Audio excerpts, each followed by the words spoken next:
And all of this, like at that point, I literally quit cold turkey.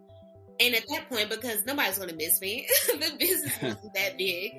Yeah. And so I literally quit cold turkey. I threw out like all of my stuff. I canceled, my sales tax license, and I just didn't care because I just kind of needed to work on me. That was my guest, Nicole Hawthorne. She is the owner of NHCO Botanical Bodycare, which creates handmade bath and body products. Her business, NHCO, is really starting to grow and see success. But the interesting part about her business is how the success came about, which was through the grief of losing their baby. It's a challenging, amazing story that I'm glad she shared. I'll leave links in the show notes and how to connect to NHCO's website, as well as how to connect and find her business on social media platforms. I also want to give a shout out to her husband and his About Faith podcast. If you want to hear some amazing testimonies of faith and biblical inspiration, go check out and support the About Faith podcast. You can find his podcast on iTunes. Now let's get into today's show. Today, my guest is Nicole Hawthorne. She is the owner and operator of NHCO Botanical Bodycare. Nicole has PCOS, which is an endocrine syndrome that affects the hormones, which affects fertility. NHCO is a handmade bath and body brand that uses effective plant ingredients to avoid hormone erosion. In regard to Nicole, I want to say, considering the many things she's faced in life, she is definitely a true overcomer. And with that introduction, Nicole, welcome to the 24-Hour Boss podcast. Thank you so much for having me. I'm excited to be here. Yes, I'm excited to have you. I'm excited to hear more of your story and more about your business. So let's just go ahead and jump into this. Okay, so the first question, so for our audience, of course, I kind of know you, but for those who may not know you, can you give us a brief synopsis of your background, like where you're from and where did you grow up? Yeah, so my name is Nicole Hawthorne, as you already stated. I actually grew up in Dallas-Fort Worth. I can't necessarily say a specific city because we moved around a lot. I actually went to like 8 different elementary schools, so we were constantly moving. Grew up in your standard single parent, low income household. And I was always super creative. I always liked to make stuff. I like to draw. It was just like an inherent part of me. I remember being like a little kid and I would like bend the wire hangers into like shapes and I was like 3 or 4. I just always liked to make stuff. Like that was just my thing. And I have 3 sisters, and so 2 of them are older. And, I would just go, oh, she's weird. That's weird because I wasn't, chasing boys like they were. I was, just drawing and making stuff and, just doing creative stuff. And that was just my thing. So, through high school, I was pretty studious. I took school very seriously because we did live in poverty. And, growing up, I just knew I don't want to be like this, when I get older, because I knew why we were in poverty. It wasn't just, oh, we fell on hard times. It was just poor decisions being made. And, I always thought about that in school. So I took school very, very seriously.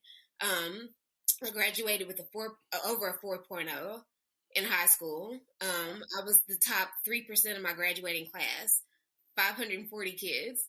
Oh, wow. So I went to college and I wanted to be a doctor. I actually went to be a doctor. That's why I went to Baylor. But I didn't have the money to pay for my books. So I changed my major. And when I changed my major, like 2 years in to interior design, I didn't know they had it there. And when I changed it to that, I was just like, oh my God, there's people like me. Like, because I always grew up thinking that I was weird, but it was totally normal. And, and so I did the interior design thing. And because I changed my major, I was there an extra year. So it was great, interior design, but considering the state of the country at the time, I didn't know that we would be, going into a recession. So that hit the building industry, architecture, interior design, construction, all of it came to a standstill, So I never actually got to work in my field because by the time the economy came back up, I was too far removed from graduating, so I just, I'll just do something else. So that's kind of how I got to, I guess, post graduation, like just the background of like how my brain works and why I guess, do what I do. And I just kind of try to keep things in house. Okay. And so, so you got creativity basically in your blood. That sounds like. I mean, you started out young with creativity, and so that's why that interior design, I guess, it kind of resonated with you. So you graduate from Baylor in 2010, and like you said, you had your heart set on an architectural job, and so after you graduate, you were set, you were ready to get into this interior design. So tell us how you felt. Like I'm about to be this great. I'm about to do this interior design thing. So tell us, what how you feeling and what happened. Okay, so the year before I graduated, so mind you, I spent 5 years at Baylor because I graduated from high school in 2005. So I would have graduated in 2009. So I was there an extra year. So that was a whammy in the first place, right? So the year before I graduated, part of the interior design curriculum is to do an internship. And that's actually the class. The class is the internship that you have to secure to do that summer. And so I was doing like everything that I pulled out that phone book. This is before, social media was as big as it is now. But I pulled out that phone book and I was, looking up firms, and I finally found one that was in Fort Worth. And so I got the internship. It was paid. Thank God it was paid because I worked 2 jobs in college because I had to support myself.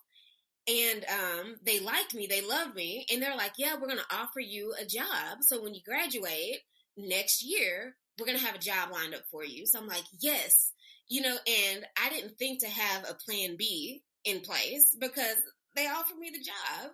I don't need to have anything else in place.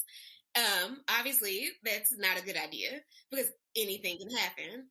And so the next year, so it's 2010, and a few weeks before I graduate, mind you, I'm already engaged. We've already set a date. We already have all this stuff planned out.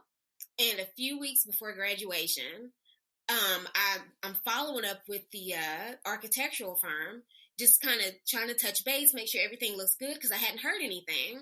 And then that's when they just lay it on me. Oh, well, economy's bad. We can't afford to hire you. We didn't have to lay anybody off, but we just don't have the money to bring anybody new on.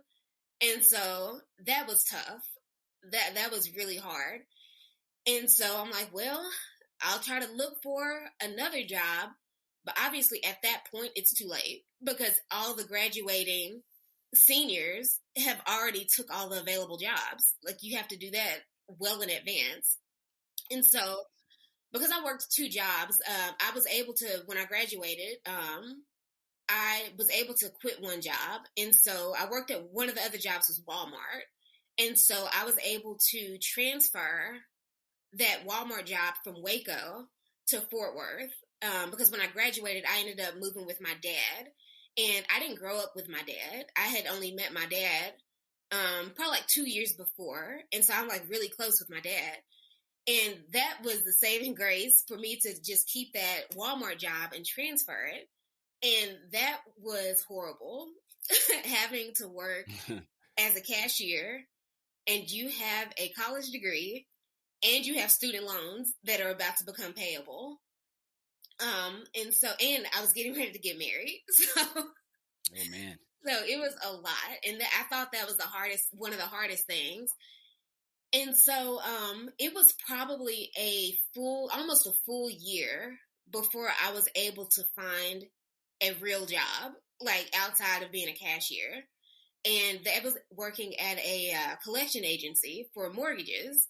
And it wasn't the greatest, but I made a whole $30,000, and I thought that was everything because working at Walmart, I made like $9 an hour. And it was better than that, but I knew that this ain't gonna last forever because it's not enough money. And so while I was there, I was like, this is driving me crazy. Like, this is not what I went to school for, to be a cashier or to work at a collection agency. But while I was at Walmart, I was like, well, let me do something to kind of help me keep sane, because I'm just kind of dealing with some not so sophisticated people, especially the location of that Walmart.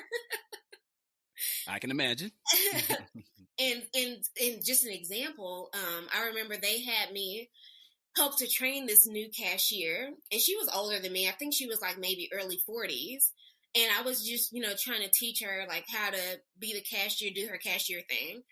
And she was telling me, she's like, oh, I always get the nickels and the dimes mixed up. And I had to take a break and go cry in the car. I'm like, what? Like, how do you not know the difference between a nickel and a dime? And so that's when I started looking like, okay, well, maybe I can do something to keep creative and also make some money, because I need some more money. And so I started looking up candles. I'm like, oh, well, I think that's something pretty easy to make. I can make candles and sell them. And when I was Googling how to make candles, I came across soap making. And like the first thing I thought was like, who in the world makes soap? Like, that doesn't make any sense. And then lo and behold, it was going to be me. I was going to be making soap,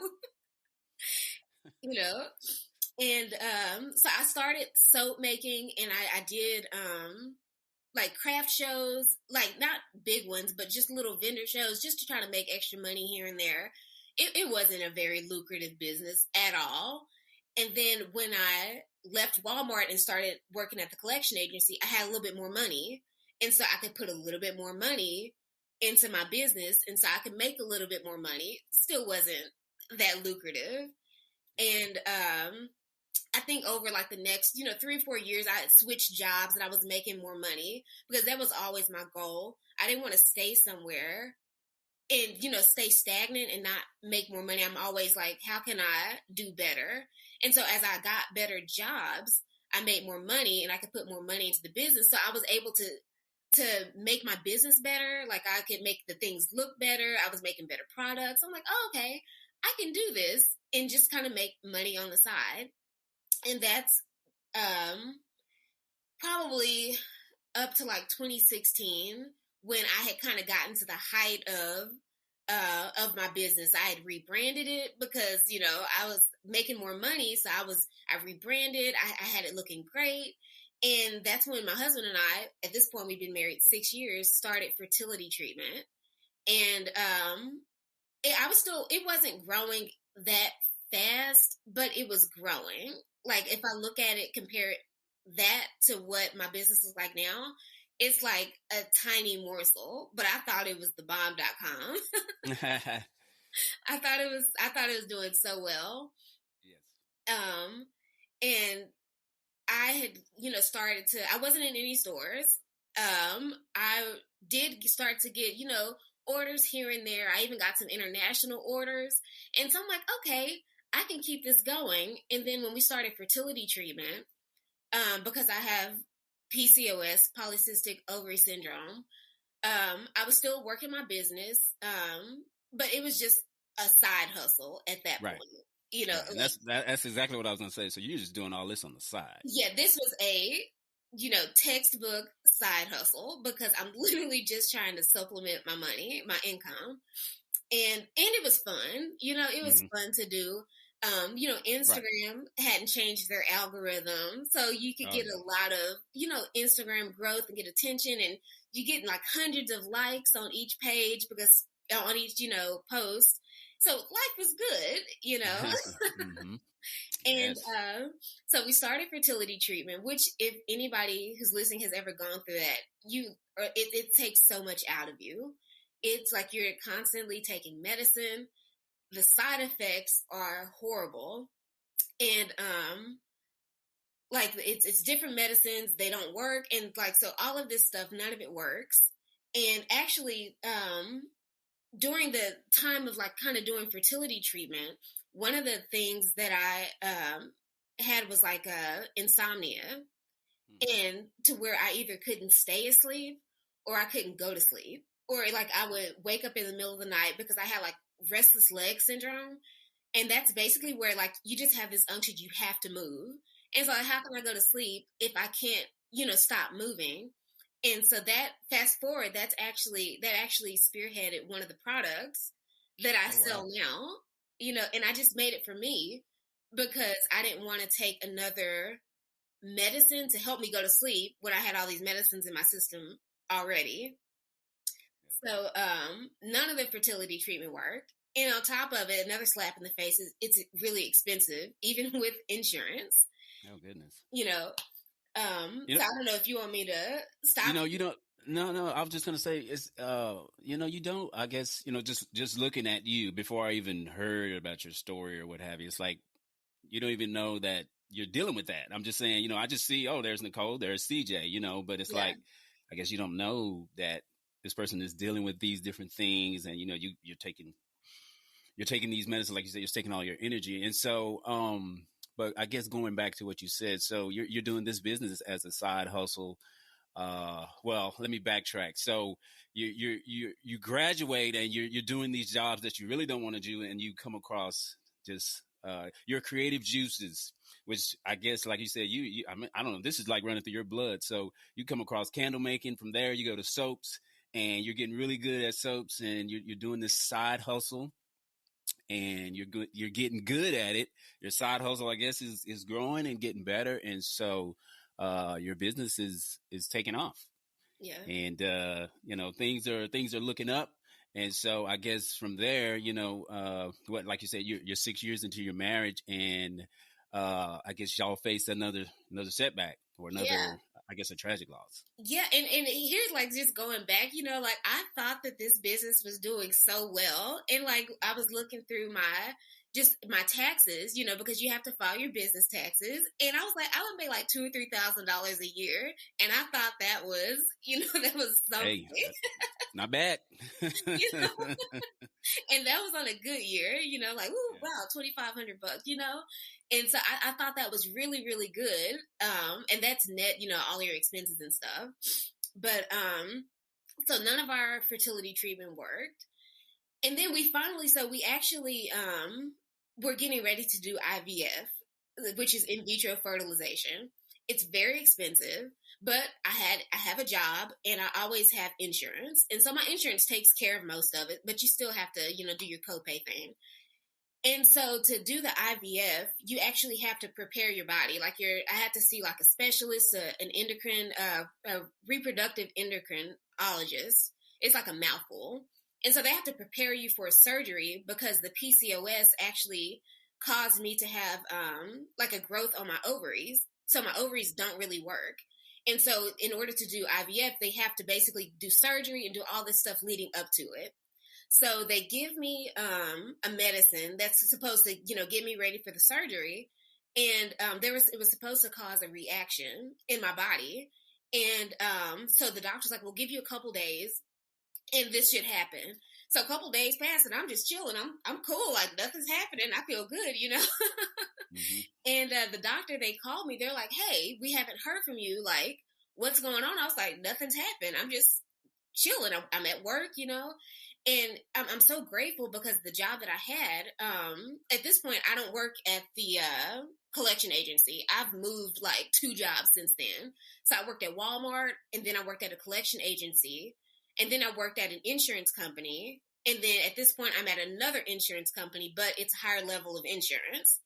And so the manager that I had, she'd gone through the same thing with doing fertility treatment. So she understood, what I was dealing with, like the issues that I was having, the fatigue, having to get up and run to the bathroom every 8 seconds, like all of this stuff. So she was pretty lenient, with dealing with me.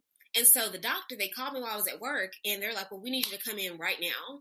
And so I'm like, oh, what's going on? And so I told my manager, she's like, I understand, just go ahead and go. And we get there, they do a sonogram thinking that something's wrong. This medicine is supposed to work like clockwork. And so they're doing a sonogram, and there's like, that looks like a gestational sac.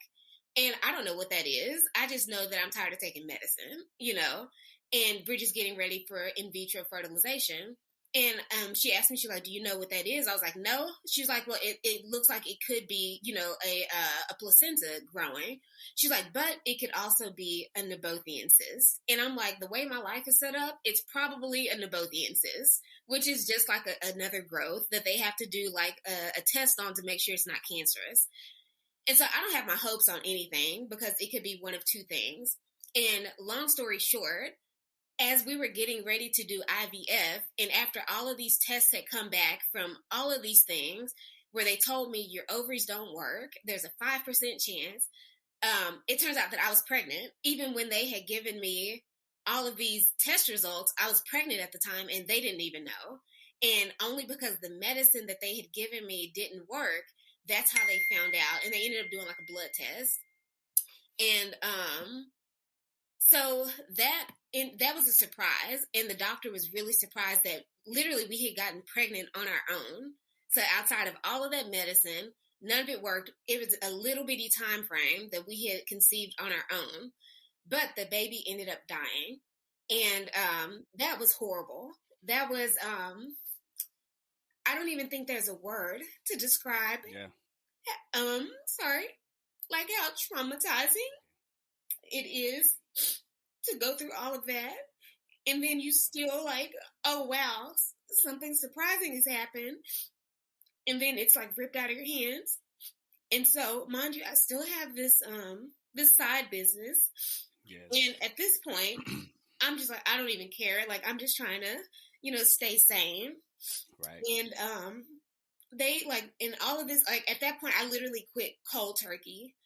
And at that point, because nobody's going to miss me, the business wasn't that big.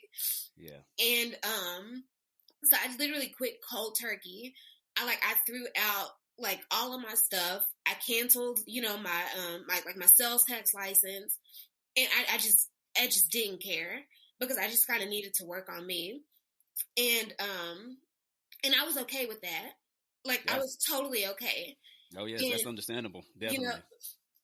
And probably close to a year passed. It wasn't quite a year, but I was like just severely depressed. And you just take it day by day.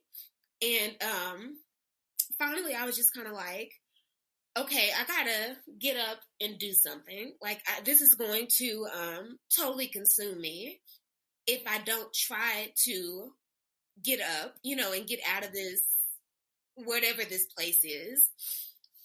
And I remember there were some people, it wasn't like a whole lot of people, it was like 2 or 3 people that I didn't know. Like they're not in my community, I don't know them, but they had purchased from me before, and they would send me an Instagram message, and they're like, hey, are you gonna start your business again? Because I hadn't posted in forever. My website was shut down, and I just told them, I was like, no, I'm not, because I don't care. I didn't go into detail. But I was like, no, I'm not going to start it. And it wasn't all at the same time, but it was like different increments. And then finally one day I'm like, maybe I can start the business back, because it'll give me something to like kind of preoccupy my mind. Mm-hmm. And it'll kind of help me to not be as depressed, and on top of that, like having PTSD, and they call it complicated grief. So it's like all of this stuff, that now I have, and it helped. It really helped. And then on top of it, having the PCOS. So going into that, it's an endocrine syndrome. So a syndrome is basically, it's not a disease, because you can have 5 different women who have PCOS, and they all have completely different syndromes, like completely different symptoms. Like, so like some women, they lose their hair. I have a head full of hair, so I don't, that doesn't affect me. Most women have amenorrhea. Like it's just different. It's like a grab bag, and you don't know what you're going to get. And so with that, I'm like, okay, well, before I made bath products, and I would use artificial fragrances, and I would use chemical preservatives because it just needs to smell good and it needs to look good. And so I'm like, well, those things actually complicate your hormones, even though if you stop using, bath products that have chemicals in it, it's not going to make, your PCOS or any other issue go away, but it could help it. And so what I did was, instead of using artificial, fragrances, instead of using, synthetic preservatives and colorants and all this fake stuff that could actually be endocrine disruptors, I just opted to use as many organic ingredients as I could. And an endocrine disruptor is basically, and it's in men and women, it is no respecter of persons.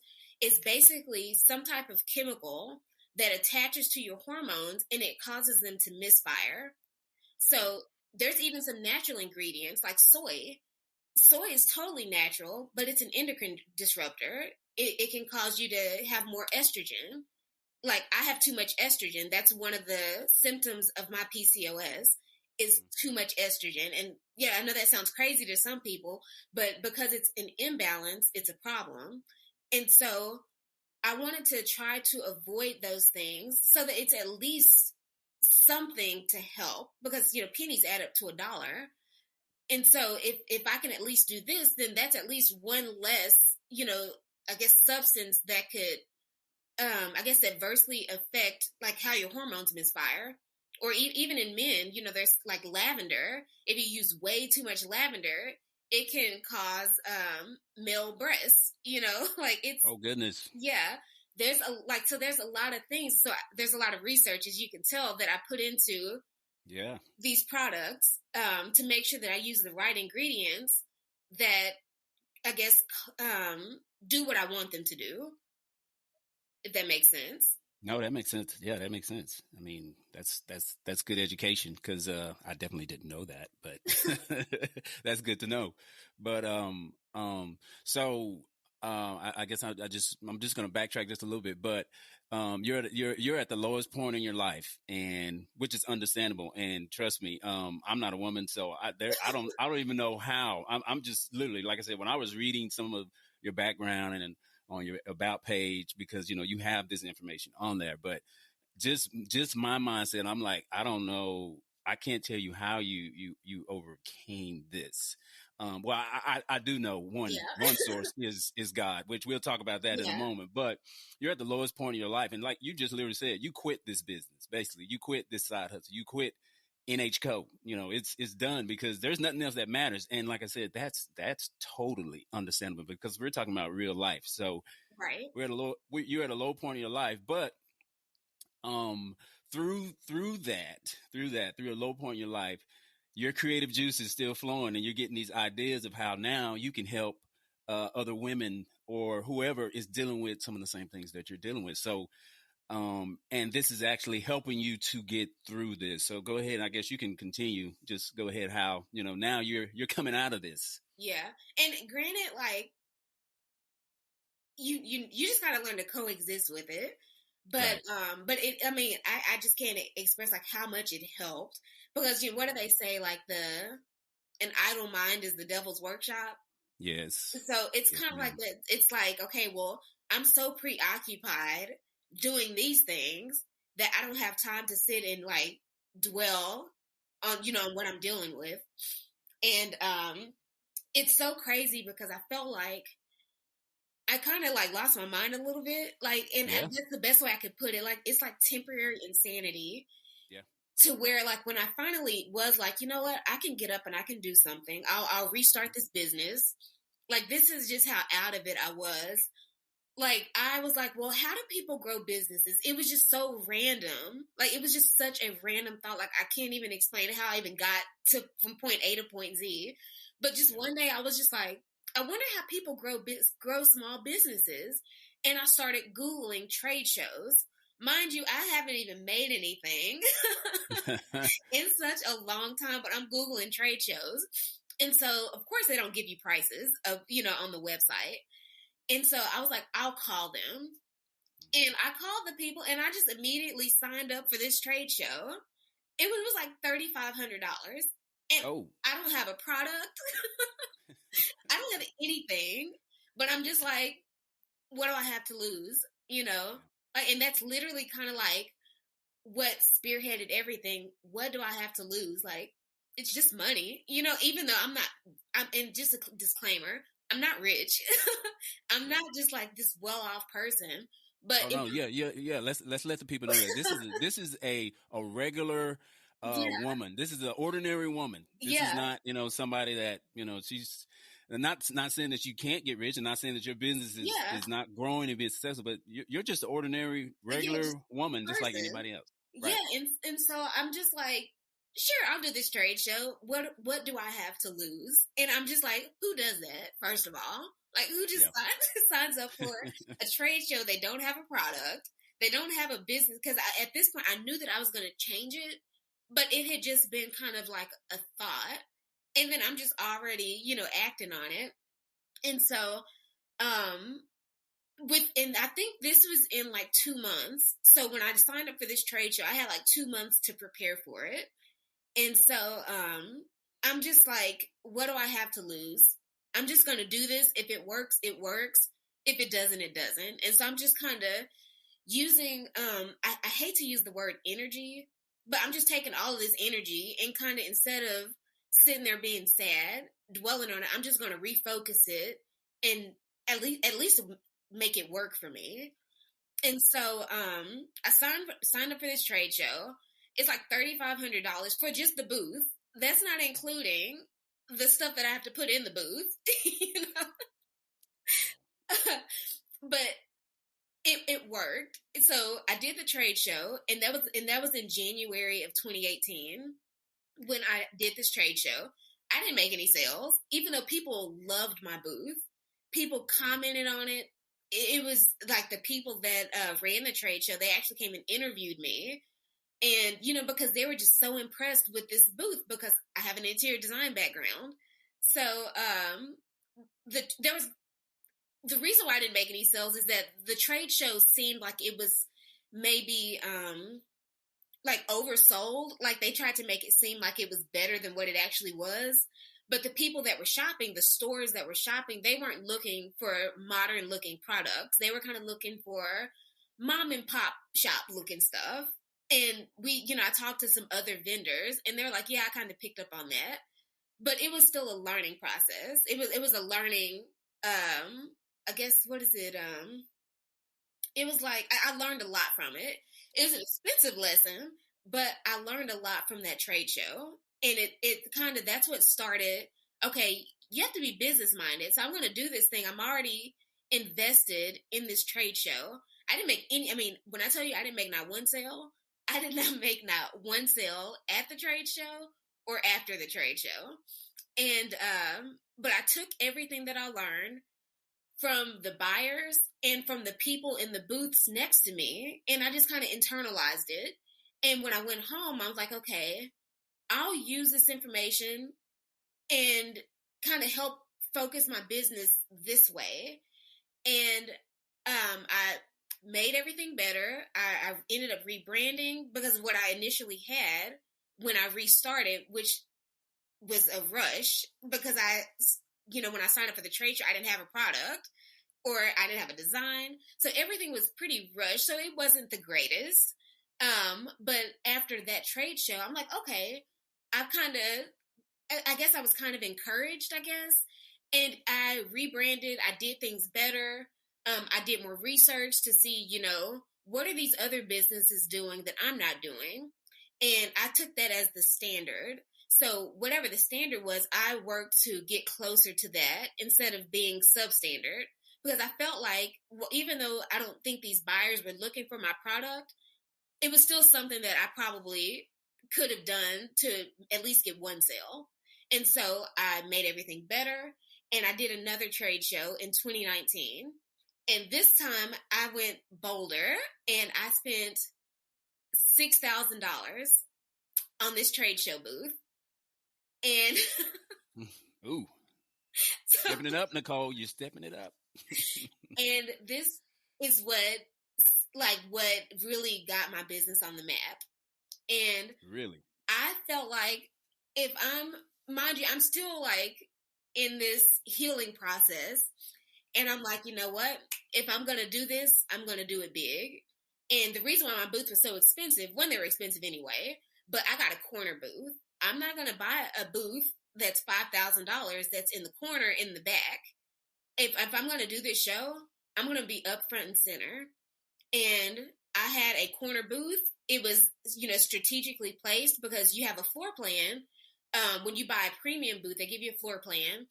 And I was like, as soon as these stores walk in, I want them to see my booth. And that's what I did. And I got so many sales. And this is a wholesale show because I had used that last trade show to get better. So I had about a year and 4 months, and I had improved on so many things. And my product was better. My packaging was better. Like my booth setup was, it looked like my brand. It didn't look like a clean room. It was interactive. It was inviting. And I got published in different press articles. I had Whole Foods come to my booth. And it was just such an amazing experience. And from there, I took that experience and I improved some more. And then I did another trade show in 2020. And this booth was a little bit more expensive. But I'm using all of these. I'm like, you know what? I saw some, success from the last one. Let me keep growing my business by doing this. And that's basically from that trade show leading up to today. I've just seen so much growth since from 2018, from January 2018 to today. It's just been crazy how NHCO has grown.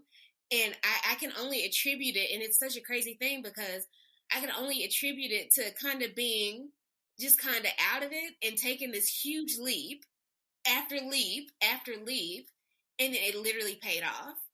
And I would not have otherwise done these things. Wow, that is such an amazing story. And so I want to read this for our audience, what you stated. And I think that's awesome. So you, and I'll read this in a moment, but you stated that, of course, you did the first trade show, no sales. So it's like, from there you could have gave up, but you didn't, but you took what the customers fed you, and you were able to like see exactly what your customers like and how you could find those true customers that really like your products. And from there, your business is starting to take off. But I want to read this, what you said, which I thought was very inspiring. And so I asked you about, what makes your business unique. And this is what you said. You said the most unique thing about NHCO is that its creation and success has been fueled by the grief of baby loss. The grief provided the fuel for me to take risk and leap of faith that I otherwise would not have taken. And I think that's what you're just talking about, how you took some risk on spending more at these trade shows, but it's like paying off. And I want to say this too, that, when I think about that and how your business just started to take off, it was like so many things just started going in my mind, right? So many of these adjectives. I'm thinking triumph, I'm thinking overthrow, I'm thinking determined, surpass, and win or winning. And I mean, the proof is in the pudding. I mean, how your business now is like taking off. So it's awesome. And I do want to clarify, like, sometimes people on the outside, they see, oh, it's growing, but you don't see all of the mistakes that were made along the way.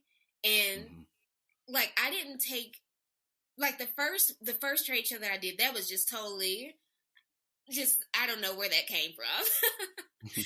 But after that, I took, they were calculated risks, but like, I wouldn't have just thrown money to the wind, without thinking about it. So even though there were risks that I would not have taken had I not been in that state of mind, I still took them with calculation, Right. Like, I still did my research. I still prepared for them.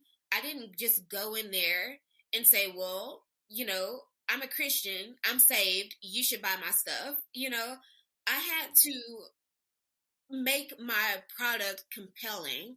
I had to make it desirable. Like, I had to put a lot of work with it. And sometimes people don't see that from the outside, the overwhelming amount of work that goes into it. And it's time consuming. It takes money because you got to spend money to make money. That's just true. The way that it is. And, and I'm grateful because even from the job that I was working when I started fertility treatment, I don't work there anymore. I have a different job. I still work full time. So this is not a side hustle because this doesn't supplement my income. I don't need it to. Like, I'm totally comfortable, with the salary that I have coming from my job. So NHCO takes care of itself. Like, it funds itself. It's literally its own separate entity. But it didn't get there without like a ton of hard work and failures, like failure after failure after failure and rejection. That's a good point. Rejection, because there's probably more rejections than exceptions that I've seen. But it's just kind of like I hate to put it this way, but it's almost like a drug. Like, even though you see a lot of failures, you still get excited by the successes that you see. Like, when you see a store accept you, you're like, oh my God, okay, let me replicate that, and so every store that you get a yes from, you've already gotten 100 no's from 100 other people, so that I just wanted to throw that out there, that there's a lot that people don't see. Correct. I totally agree with that. And that's a great point you make. I think it's Mandela that says, I never lose, I either win or I learn. And I think, just as you stated, what people should understand and know is that in business, even in life, we will mess up, we will make mistakes, we will fail. But like you said, you just learn from that. And that's how you're able to overcome it, which, your story, and it's awesome because, like you said, you see the business, but yes, there's been mistakes along the way, but you've learned from them, you grow from them. And so with that, I would just say, and those are so many great points that you make. So, could you, which I think you've already done, but what would you say? Could you offer some encouragement for someone who wants to like give up on their business dreams because they're facing really difficult situations? You face some really difficult things, but like you just said, I failed. I've made many mistakes. So what advice would you offer somebody who's dealing with some tough times, which we all are, but what would you say? And it's kind of like a loaded question too. It's like, depending on, what your issue is, like what you're going through, it's okay to take a break, to step away. Like, if you're dealing with something that you need to, like, I need to take care of this mental health issue, I need to deal with this, it's okay to set that business to the side and come back to it. Granted, when before the business I had, it was called Nicole Hawthorne Co. And it's changed to just NHCO. So it's a little different. It was okay for me to just quit that cold turkey because, like I said before, nobody was going to miss me. I wasn't even in any stores. But now it would be quite difficult to just do that when I have stores that are reordering. I've been in like hotels, like all kinds of stuff, like subscription boxes. It'd be a whole lot more difficult just to quit, right now. So depending on your situation, it's okay to take a respite. Like, it's okay to take a mental break. If you need help, like, it's okay to maybe hire somebody to pick up the slack if you need to take a break. But if it's something that you are truly passionate about, like, you don't have to quit. Like, you don't have to. But at the same time, it's okay if you feel like you need to. So don't necessarily give up because it gets hard. I have to think about, like, my business. The first year in 2018, I wasn't in any stores. I really didn't. I made sales because I did a lot of pop-up shops and vendor shows and stuff like that. But I didn't see as much growth as I see now. Like, even in 2021, the growth I had in 2021, in January 2021 alone, was more than I saw in the entire year of 2018, the entire year of 2019. So you can see that it's grown exponentially. So if it's something that you're passionate about, but you're going through a tough time, it's okay to set it aside, because there's no point in you trying to continue to do it and you're sabotaging it because you can't get yourself together, you know? So it's I feel like it's better to sit it to the side, get yourself together, and then come back to it, because you can do more harm than good trying to do something and you're not doing it well. Yeah, great points. And that was the reason why when I was, like I said, going through your story and looking at that, I was like, I know she could offer somebody some great advice in regards to that. And that was the reason why I also wanted to have you on, just to get your take on it, because, we all have different backgrounds, but it's good to hear that type of information. And well said, great information. I know that's going to help somebody in my audience. So I want to ask you this, because I know you're a Christian woman. I know you're a woman of faith. So how did like the things you experienced, how did your faith in God help you through such hard times, and even for business? How has that helped you? I think one of the main things that as Christians we have to understand is, as a Christian, being saved, being filled with the Holy Ghost or the Holy Spirit, or however you put it, that doesn't exempt us from the terms and conditions of life. Like, wow. We still have to go through things. We just have a Savior who can help us along the way. Like, good things happen, bad things happen to good people all the time. Bad things happen to saved people all the time. But the difference is we have a God that can help us through it. And that's essentially what I did. Like, I was praying the same thing literally every single day. I didn't care if I was getting on God's nerves, like, if that's even a thing, but it was like, this my daily bread. Help me to get through just today. And then after, like, I didn't see immediate results. And I think that reflects in business. As Christians, you just have to trust that God knows best, even when we don't understand. And that sometimes you won't get an immediate answer to something that you're praying to God about. And so in business, sometimes people, as Christians, sometimes people think, well, because I'm saved, that automatically gives me a pass to skip the line and my stuff is just going to be at the top. No, it doesn't work like that at all. You still have to be competitive. You still have to present a good product. And sometimes you have to wait. It doesn't happen overnight. Just like sometimes God delivering you out of a situation doesn't happen overnight. I didn't see anything different for months, but I'm like, you know what? I'm just going to keep praying. And eventually I saw God deliver me out of that. Same thing in business. You keep working on it. You keep getting better and you'll start to see results. So that's my thing, like with being a Christian, understanding that God knows best, and also that even as a Christian, I still have to work hard. I can't just, present crap and think that it's just all the stores are going to want to sell it. It just doesn't work that way. Like, you just have to put so much work into it, because faith without works is dead. It is dead. So, yes, ma'am. So that's I tell people this all the time, because people in my community, they'll ask me all the time, how do I do this? Well, you got to work on it. Like, there's a lot of work that you have to do. And that's just like the key. That's like the word of the week. Like the phrase of the week, faith without works is dead. Like, your business isn't going to grow if you're not going to put work into it. It's not. And then you just trust that God's going to honor the work that you presented with your faith, and then basically watch God work it out.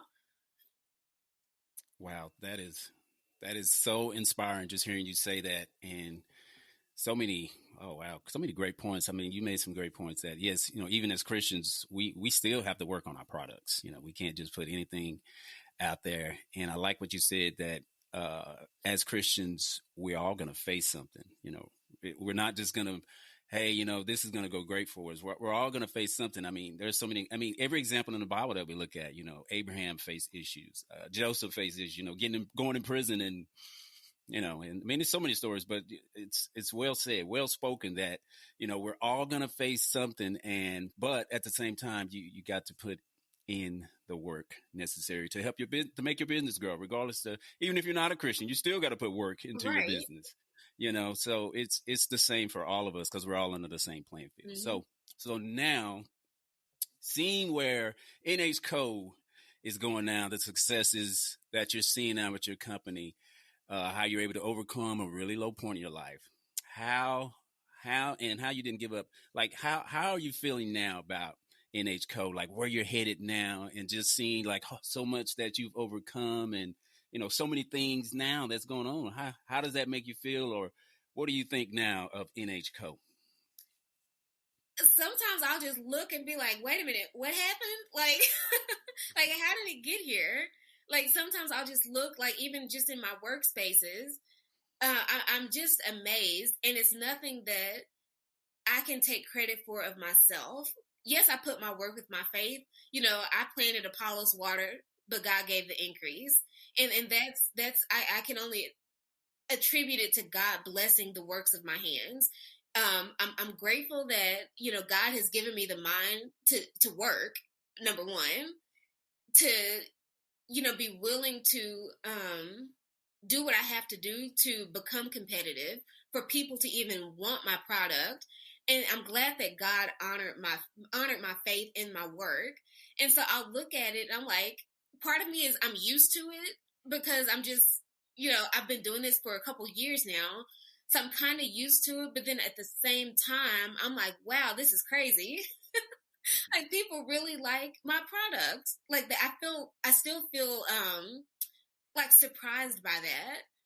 And I'm just like, when people, they'll like maybe share my product like on social media, or they'll send me an email and they're like praising the product and they tell me how much they like it. And to me, I'm just like, wow, oh my God, they really like it. Like, it's like it hasn't quite clicked, like that. People, It's like a dream, I guess. yeah, that's kind of how it feels. Like, wow, they really like it.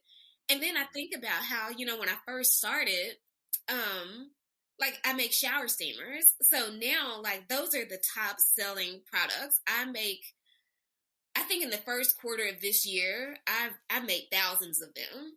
And wow, to think, when I first started making them at the end of 2018, I was using like a mold like this. It was like a silicone mold, and I would use like a bottle, and I would like press it. I was just, makeshift how I would make these shower steamers, and I would use like a dowel rod to do, just to create them. It was just like totally homemade looking, yeah. And then I look now, and I have specialized, equipment to make these shower steamers. The ingredients, I'm buying them, 300 pounds at a time. It's just like, to me, it's just so surreal to see, wow, this really came from here. But I can never get like arrogant about it, because I'm just so like, wow, like I'm still every day taken aback at where I've come from, and the fact that people actually like it. It's like they like it, they really like it. And it's just so like, it's just so surreal to me. I can't put it any other way. Like, it just blows me away all the time. And I'm so, it's so, what is the word? Like, it's so humbling when, somebody sends you an email and it's like, wow. And then at the same time, it's like your anxiety kicks in. You're like, I hope like the next batch is good, even though you make it the exact same way. But, you're always just so humbled at the response. Like, that, it's just, I don't know how else to put it. I'm just so blown away by it. Like, the whole thing. Man, that is something. Yeah, I know. And just considering how you started, and I'm hoping that people are hearing this and they see how that, you didn't, like we said, you're just an ordinary woman. I mean, just an ordinary woman here in Dallas, Texas, just like anybody else, that faced many obstacles in life and in business. Had plenty of, I mean, started out, her business is not where it's at now. I mean, as you can hear, she didn't start out where she's at, but just being committed, staying determined, and just, putting all those little pieces together. I mean, the business is like taking off. That is such an amazing story, and so many great things. Kudos to you. I'm really happy for you and your business. And that was the reason why I wanted to bring you on, just to hear more about your business and just what you're doing. And so what are some of your highlights and successes that you are most proud of in regard to your business? I hate to use the word proud, but like the things that, like made me kind of like, I was kind of taken aback by, like, whoa, I can't believe that just happened. Like, I was on Good Morning Texas last August, so that was exciting and cringy. Yeah, I think I remember that. Yeah. So that was super exciting. So my second year of business, I got picked up by a very large retailer, and they actually carried my sleeping mist, and that was the product going back a long time ago when I talked about going through the fertility treatment and it would give me insomnia. Well, it was horrible. It was really, really bad. And then I would look over and see my husband sound asleep. I'm like, I wish I could be like that, But there's the sleeping mist that I created because I did have a few like of the ingredients that I'd had before, and I concocted just something to like almost like a pillow spray. Well, at that 2019 trade show, they came by my booth and they picked up my line and they carried in all of their U.S. stores. And so that was my first super big wholesale order. So that was super exciting. And they placed several orders, very, very quickly because they were selling. So I'm always grateful, and I always pray that God would bless my product to sell. And so I'm always grateful when a store comes back and reorders, and not only when they reorder, but they reorder quickly. So because that means that this is selling. So that was super exciting. And then I was also nominated Best in Show at one of the trade shows that I did, and I didn't win, but but just being nominated was just like, wow. Out of 170 something brands, 200 something brands, I think it was, y'all nominated my product, and it was my shower steamers that was nominated Best in Show. And so those are things. It's like, man, okay, well, obviously I'm doing something right, and it's very humbling to see that, to see the response to my products, because I put in a lot of effort to make sure that my products they do what I say that they should do. Like, I never want to put something out there and make a claim and it doesn't do it. That's something that I want to, steer clear of like the plague. I want people to say it was advertised as X, Y, and Z, and that's exactly what it did. And so it's really exciting when you see the response to your small brand. I'm a one-woman show, except for when I force my husband to help, but it's essentially just me, and to see the response, and even people think that it's a big company because of the presentation. They literally think that it's a whole company of people working on this brand, and it's just me. So those are things that make me really happy. Yeah, the woman behind the brand, definitely. Wow, yes, that's good stuff. Okay, so since you were talking about your product, so what is, you said that sleeping mist that helps with sleep? Could you tell me more? I think I'm going to order some of that. What's it called?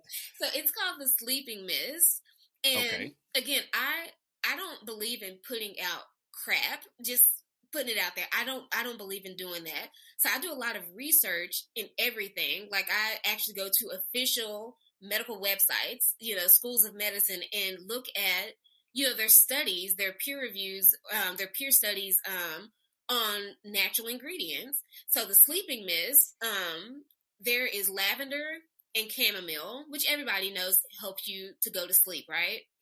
There's also orange. There's an orange essential oil in that product because orange actually helps you stay asleep. So you can't smell the orange too strong, but it is in there because I need it to help you, one, fall asleep, and then you need to stay asleep. And that's the product that got picked up by a national retailer, even though it's in other stores. That's like the big kahuna, That's like one of your best sellers. Okay, so it used to be, and this is something for like small businesses to understand. When I first started, the sleeping mist was the best seller. I mean, they were flying off shelves.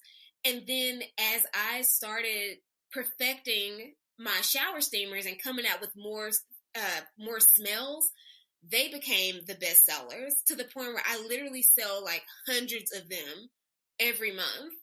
Like and this is across the United States. Like people love them. So the sleeping mist used to be the best seller. It still sells, but nothing tops the shower steamers. People love them. Okay, I'm just making some lists here. What I need to get. So of those sleeping mists, this is just the side question I just thought of. But of those sleeping mists, which ones do you prefer? Which ones like the orange? The sleeping mist, there's just one. Like it's just one. It has it smells like lavender because that's the strongest ingredient. But it has chamomile in it and it has orange. So it's just one. And you just, like we've always had like an upholstered headboard. So I would spray it on the headboard instead of on my pillow because I don't want to lay on a wet pillow. And I would just, breathe in the aroma and it just kind of helps you unwind and fall asleep. Okay. All right. So for those that are listening, if you're having trouble sleep, there you go. Get that sleeping mist from NHCO. Okay, something else I just thought about as you were sitting here talking. So you were saying that you wanted to be a doctor, but in a sense, you're kind of still doing some medical stuff here, where you're doing the research and coming up with all of these different things that actually help people. You wanted to be a doctor, but it's kind of like you actually kind of intertwining that. Yeah, it's kind of working out just a little bit. You may not have MD, but you're providing some good products here. That's great. Okay, so tell us or tell some of our listeners like how they can shop for your products, where they can be found. Okay, so of course the number one place is at NHCO Botanical.com. That's my website, of course.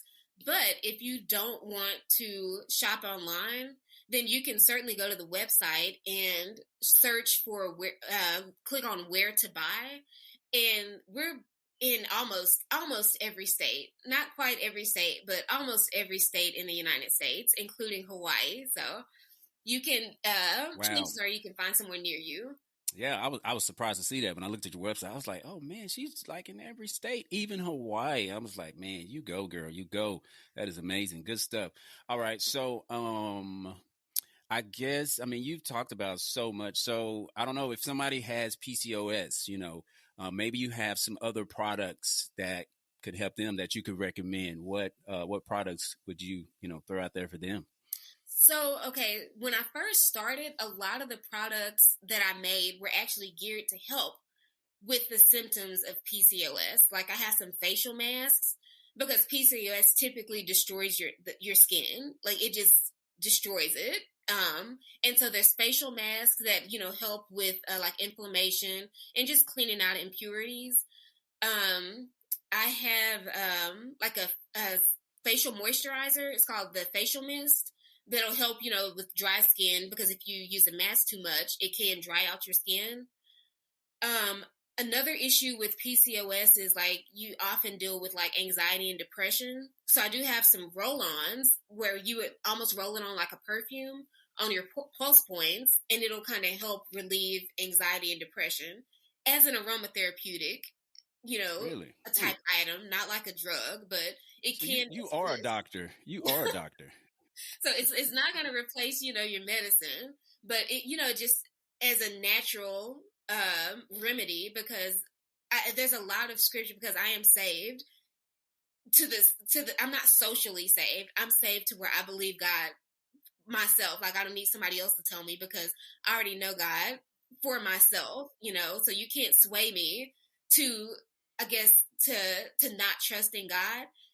And one thing is that he's given us all things according to life and godliness. And as far as the life part, there's so many plants and herbs that God has put on this earth for us to use as natural medicine.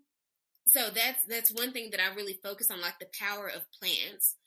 God put these here for us to use naturally. And so there's every ingredient has a specific purpose, whether it's to reduce anxiety and depression. It helps to clear skin. like a lot of the shower steamers, they're aromatherapeutic because you're going to breathe in those natural chemicals, I guess, in a sense, or those essential oils. But a lot of the products can help with PCOS. At the end of the day, I would never say replace my products with any medical products that you need to be using. Like that would be nonsensical. But you can certainly supplement the things that you've been prescribed with these items. That's good stuff. Okay. Well, that's good to know. Like I said, I'm pretty sure someone who hears this, they may be dealing with PCOS. So it's good to know that, you have those products that are designed for that to help alleviate some of those issues and even anxiety. I mean, that's good stuff, Miss Nicole. Okay, so before I get to the last question, I want to ask this. I'm gonna just throw this out here, but I think you can answer it. So, how has Mr. CJ? How has his support for you and your business? How has his support been? And for those who don't know, CJ is her husband, so I know him. But like she said, she's a one woman show pretty much. But I know, I'm married, so I know, you got to have support from the spouse, and I'm pretty sure he's helped you. But I mean, I guess, just so we can throw him a shout, how has he helped you? He's great because, if I need help, I'll ask him like, hey, can you come and help me do this or whatever? He doesn't mind helping. When I first started out, he was like my guinea pig, like I would be like, hey, try this. Like he's in the shower and I'm like throwing something in there. Try this, So he's always, been extremely supportive. Or if like I can't cook or something, or if I can't get to this or get to that because I'm fulfilling orders, he's okay with that. He's like, okay, well, I'll order something or I'll do this or I'll do that. So he's here. He's supportive because he sees like it's a real business. It's not like something that I'm trying to make people think that it's bigger than what it actually is. It's a lot of work. And I'm so grateful that I do have a husband that one understands that and he supports it. Like he's like my biggest amen corner, like, Yes. so he's always there, when I need him. And of course, sometimes I don't need him to help, but if he sees something like he'll volunteer, or even if he doesn't volunteer, if I just ask him, he's like, yeah, okay, sure, no problem. So I'm grateful. Like even this morning, I had him take some products to the post office for me, and he did it with no problem. So I'm extremely grateful for that I have basically an unofficial employee. So CJ's hired. Yes. That's good. That's good to hear, and, people need to know that, like I said, you're a one woman show, but you got, you do have your husband who supports you, and people need to know that, husband and wives work together, godly marriages, we work together, and it's good to show the world that, hey, you know what, she has that support. So I just wanted to hear that from you. I can already know that he supports you. Yeah, absolutely. And so, yes. And so last question for you is how can people find you? I know you gave out your website, but I guess maybe you can throw that out there again if you like. But how can people find you and connect with your business?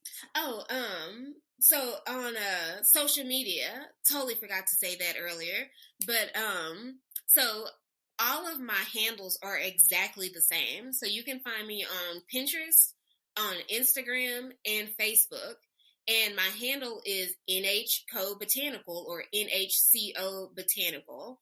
And that's where you can connect with my business. You can certainly go to my website and sign up for my email list. It's struggling a little bit because I don't have time, but I do try to get emails out with, updates and deals and all that good stuff in there. So social media is absolutely number one to connect. Awesome. Well, Miss Nicole, I have definitely enjoyed this conversation. I want to say I appreciate your time. I know you have a busy schedule, but I did want to speak with you because you have a great story, great business. I want to say I congratulate you and commend you for the great work that you've put into your business and how it's, beginning to take off. And I'm hoping and praying that God continues to bless your business and you see even more doors open for you. But I do want to say again that I appreciate you taking the time to talk with us on my podcast, 24 Hour Boss. And so thank you so much. I appreciate you for having me. I really do. So this is good. Thanks for visiting the 24 Hour Boss podcast. Be sure to visit our site at www.nhcobotanical.com www.24hrboss.com to be inspired, to learn, and start a side hustle.